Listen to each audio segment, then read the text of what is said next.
Very good morning guys. অনেক দিন পর একটু জিমে যাচ্ছি কারণ আজকে একটু ঠান্ডাটা কম লাগছে। আর আজকে বেসিক্যালি একটু তাড়াহুড়োর মধ্যে ভিডিও বানাচ্ছি। ভিডিওর স্টার্টিং পার্টটা এখনই করে নিচ্ছি, বাকিটা চেম্বারে গিয়ে করব। মেন রিজনটা হচ্ছে যে যারা রিসেন্টলি ইন্টার্নশিপ কমপ্লিট করে they have already achieve their registration from West Bengal Dental Council. A big congratulations, guys. This is one of the landmark of your journey ahead. তো তাই জন্য আজকে আমি একটা ব্রিফ করে দেবো ডেন্টাল হাউস স্টাফ কী করে পেতে হবে, সেটা পেড হাউস স্টাফ হোক বা নন পেড হাউস স্টাফ হোক। তো stay tuned till the end, আমি আসছি। So finally coming of with the house staffship, ঠিক আছে, ডেন্টাল হাউস স্টাফশিপ। আর যারা যারা অলরেডি WBDC রেজিস্ট্রেশন পেয়ে গেছো, hats off to all, again congratulation. পূর্ত ভবনে অলমোস্ট সারা দিন কেটে গেল নিতে, অনেকক্ষণ বসতে হয়েছে আমি জানি। তো ওইটা নেওয়ার পরে ওটা হচ্ছে the blue print for life, the blue book registration. তো ওটা সবার আগে আমাদের একটা রেকর্ড কপি বানিয়ে রাখতে হবে, অ্যান্ড অরিজিনালটা খুব সাবধানে রাখতে হবে, because it is important document for your life. That is the registration certificate. তিনটে আলাদা জিনিস হয়। রেজিস্ট্রেশন সার্টিফিকেট WBDC ওটা আলাদা, ওখানে রেজিস্ট্রেশন নাম্বার লেখার, BDS কোন ব্যাচে, মানে আই মিন কোন ইয়ারে তুমি রেজিস্ট্রারে ঢুকেছো সেটা লেখা। সেকেন্ড হচ্ছে ডিগ্রি সার্টিফিকেট, যেটা আবার পেতে হবে। That is not the degree certificate, ওটা একটা অন্য জিনিস, ওটা আবার ইস্যু হবে। অনেক জায়গাতে কলেজ থেকে দেওয়া হয়, কলেজে এসে যায় সব বাঞ্চ ধরে, অনেক জায়গা থেকে গিয়ে নিয়ে আসতে হয়। আর 3 নম্বর হচ্ছে ইন্টার্নশিপ কমপ্লিশন সার্টিফিকেট আর ICC, ওইটা কলেজ তোমাকে দেবে, রাইট? তো এই তিনটে একটা ইম্পর্টেন্ট জিনিস হয়। আর কনভোকেশনের দিন যেটা তোমরা পেয়েছো অ্যাকোলেটস টাইপের, ওটা একটা সেকেন্ডারি থাকে, বাট প্রাইমারি তিনটে হচ্ছে এইগুলো মেন রাখতে হবে। এবার হচ্ছে আমি দুটো আলাদা ভিডিও করে দেবো। ফার্স্টে হচ্ছে পেড হাউস স্টাফশিপ নিয়ে কথা বলছি, তারপর হচ্ছে নন পেড হাউস স্টাফশিপ নিয়ে কথা বলবো, রাইট? তো পেড হাউস স্টাফশিপ পাওয়ার নিয়ম হচ্ছে, আগের ভিডিও যেটা আমি বানিয়েছিলাম ওখানে বলা ছিল যে কী করে মার্কস ক্যালকুলেশন হয় আর কটা ডিস্ট্রিক্ট হসপিটাল অ্যালোকেটেড রয়েছে। তো ওইটা আমি রিপিট করবো না আর, ওটার জন্য আগের ভিডিওটা অবশ্যই দেখবে। 25টা ডিস্ট্রিক্ট হসপিটাল আছে, দুটো করে seat, total 50 number of seats. তো সেখান থেকে অ্যাপ্লাই করার জন্য একটা গভর্নমেন্ট ওয়েবসাইট রয়েছে, যেটা আমি বলে দেবো। সেই ওয়েবসাইটের ভেতরে একটা PDF রিলিজ হবে। আমি ইচ্ছে করে ওটা এখনই বলছি না, তার কারণ হচ্ছে PDF যেটা রিলিজ হয় সেটার মধ্যে একটা ইমেল ID থাকে প্রথম পাতায়, অ্যারাউন্ড 4th to 5th লাইনে থাকে। ওই নোটিশটা stipendiary West Bengal dental house staff, government of West Bengal স্বাস্থ্য, তো ওই ইমেল আইডিটায় আমাদেরকে মেল করতে হয় আমাদের ডকুমেন্টস, একটা PDF বানিয়ে সেই ডকুমেন্টসের মধ্যে 4 বছরের marksheet, internship completion certificate, dental registration কাউন্সিলের ওই পেপারটা, যেটা আজকে মানে যেটা তোমরা যেদিন গেছো পূর্ত ভবনে সেদিন পেয়েছো, তো সবকটা নিয়ে একটা PDF বানিয়ে তারপর আপলোড করতে হয়। গন্ডগোলটা হচ্ছে, যদি কেউ আমার ভিডিওটা শুনে আগে আপলোড করে দাও, যাতে ফার্স্ট কাম ফার্স্ট সার্ভ হবে, তাহলে কিন্তু ওটা রিজেক্ট হয়ে যাবে। তাই জন্য আমি এখন বললাম না, because that is a temptation, এটা আমাদেরকে কন্ট্রোল করতে হবে। ওটার নিয়ম হচ্ছে, যবে থেকে ওরা ডেটটা দেবে, ইমেল অ্যাকসেপ্টেন্স ডেট, তবে থেকেই ইমেলটা পাঠাতে হবে, তার আগে পাঠালে অ্যাকচুয়ালি গন্ডগোল হয়, রাইট? তো তাই জন্য এটা খুব ইম্পর্ট্যান্ট ব্যাপার, যেটা আমাদের খেয়াল রাখতে হবে। তো নেক্সট হচ্ছে যে ওইটার পরে, পাঠানোর পরে কিছুদিন পরে একটা লিস্ট বেরোবে, মেরিট লিস্ট, যেখানে 1 থেকে 50 সব স্টুডেন্টসের নাম লেখা থাকবে, doctor A, doctor B, doctor C করে করে নাম লেখা থাকবে। আর টোটাল 50 জনকে নেবে, কিন্তু ওরা 70 র্যাঙ্ক অবধি বের করবে, রাইট? তার মানে তোমরা যখন পার্টিসিপেট করতে যাবে, কোথায় যাবে, মানে কাউন্সিলিংটা হবে কোথায়? কাউন্সিলিংটা হবে হচ্ছে স্বাস্থ্য ভবনের most probably I think second বা থার্ড ফ্লোরে একটা অডিটোরিয়াম আছে, ওই অডিটোরিয়ামের ভেতর কাউন্সিলিংটা হবে। It's almost like you need, ঠিক আছে? তো সেই নিটের মতো। তো সেইখানটায় যখন কাউন্সিলিংটা হবে, আমাদেরকে ওইটারও মানে জেরক্সটাও নিয়ে যেতে হবে। অনলাইন তো PDF আপলোড করাই আছে, যার নাম এসে নাম দেখে চলে যাবি। 1 থেকে 50 জন অবশ্যই যাবে, কিন্তু 50 থেকে 70 জনের যাদের মধ্যে নাম থাকবে র্যাঙ্কিং ওয়াইজ, তারাও অবশ্যই যাবে, because 70 people are being called and invited for the counselling part. এবার স্টেজে একজন একজনকে নাম ধরে ধরে ডাকবে, যে র্যাঙ্ক 1, র্যাঙ্ক 2, র্যাঙ্ক 3, র্যাঙ্ক 4 করে করে ডাকবে। আর তারপরে ডাকার পরে জিজ্ঞাসা করবে কোন hospital you want to take, তুমি সেই নামটা বলবে, ঠিক আছে?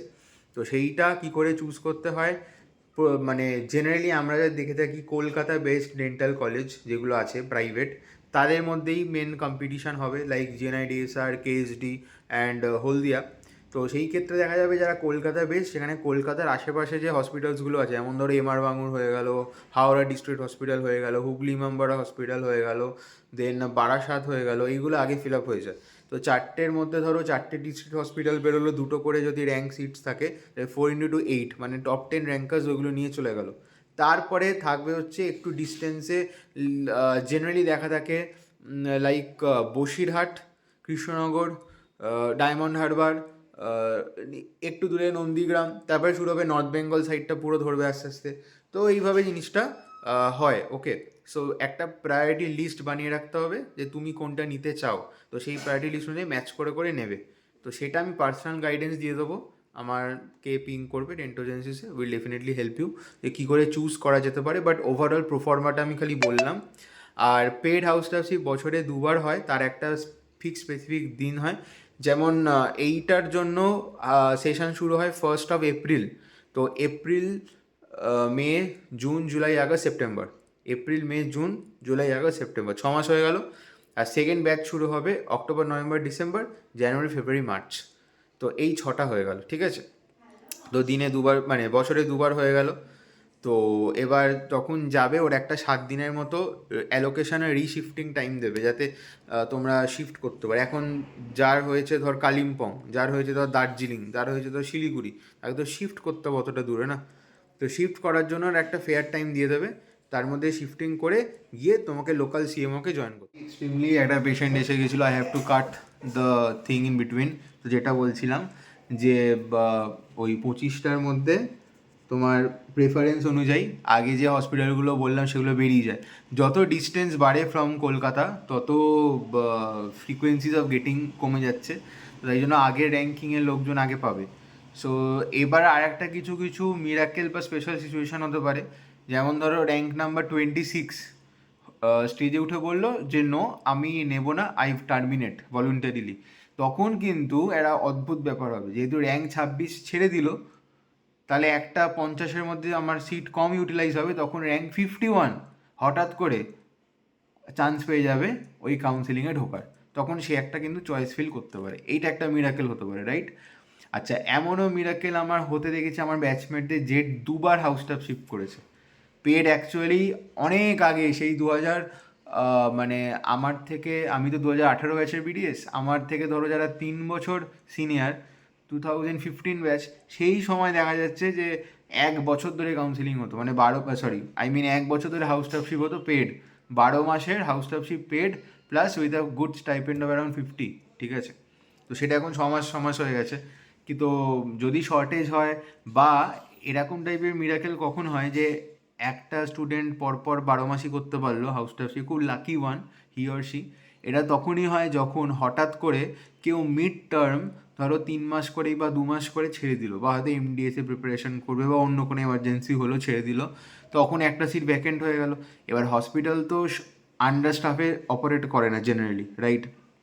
তখন মিড সেশনে একটা খবর ছাড়ে, যেই খবরটা ধরে এগিয়ে যাবে এরকম একটা ব্যাপার হয় আমি যতদূর জানি। বা তোমার নেক্সট র্যাঙ্কার যে আছে, মানে র্যাঙ্ক 52, 53, তাদেরকে একটু সতর্ক থাকতে হবে, রাইট?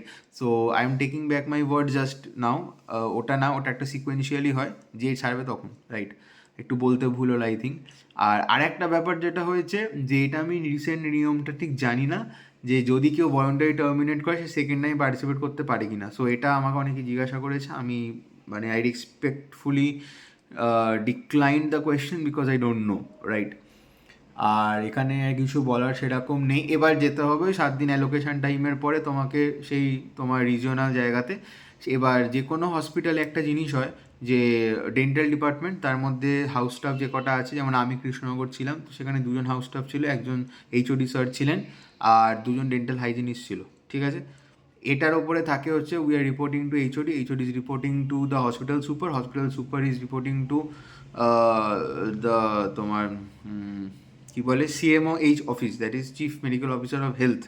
সেটা হচ্ছে ডিস্ট্রিক্ট হসপিটাল অ্যাসোসিয়েটেড থাকে। তো তোমার salary, stipend, attendance and other formality সেটা সেই সিএমওই অফিস থেকে ছাড়তে হবে, আর সুপার অফিস থেকে ছাড়তে হবে। তো আমাদের কৃষ্ণনগরের সুপারিনটেন্ডেন্ট অফিসে ছাড়তে হতো এই জিনিসটা, রাইট? সো আমি আমার কো হাউস স্টাফ সেখানে যেতাম প্রত্যেক মাসে for submitting the attendance and getting the stipend. তো এটা হয়ে গেল স্টাইপেন্ডারি হাউস স্টাফ, ঠিক আছে? তো নেক্সট ভিডিওতে আমি নন স্টাইপেন্ডারি বলে দেবো কী করে পেতে হয়। সো এটা শেয়ার করে দাও যারা মানে এক্সপেক্ট করছো যে স্টাইপেন্ডারি হাউস স্টাফ পাবে। And you know Dentogenesis is celebrating is 6th year of existence. Thank you all for your immense support, and share the love, keep supporting, subscribe and share.